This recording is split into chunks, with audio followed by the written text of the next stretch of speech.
તમને આ વાત રજૂ કરતાં પહેલાં એક ચોખવટ પણ કરી દઉં કે હું ભાજપનો માણસ નથી, હું કોંગ્રેસનો માણસ નથી, માણસ તો હું મારા બૈરાનોય નથી, એટલે મારે કોઈ લેવા દેવા નથી. પણ આ વાત રજૂ કરું છું એટલા માટે કહું, અમદાવાદનો છું અને અમદાવાદની વાત છે અને મારે તમારી સાથે શેર કરવી છે.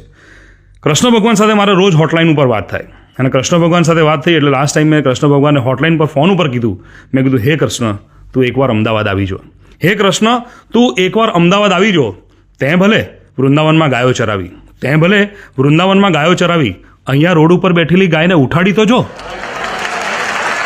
કે હે કૃષ્ણ તું એકવાર અમદાવાદ આવી તો જો, તે ભલે સારથી બની અર્જુનનો રથ હાંક્યો, તે ભલે સારથી બની અર્જુનનો રથ હાંક્યો, માણેક ચોકમાં મારુતિવાન ચલાવી તો જો.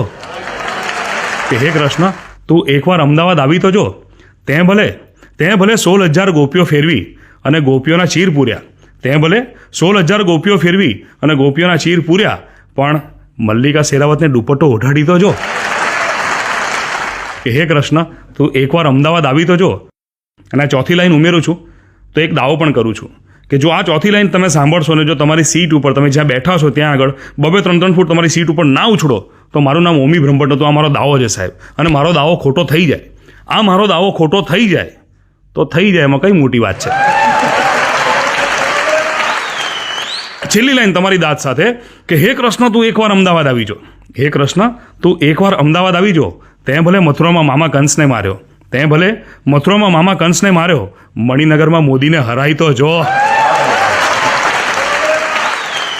કે હે કૃષ્ણ તું એકવાર અમદાવાદ આવી જો. મને બહુ જ મજા આવે છે, તમે બધા સરસ મજાના ગુજરાતી હોય ને ગુજરાતી સાંભળતા હોય ત્યારે વાત કરવાની ખૂબ મજા આવે સાહેબ. અને આખી રજૂઆત ગુજરાતી ભાષામાં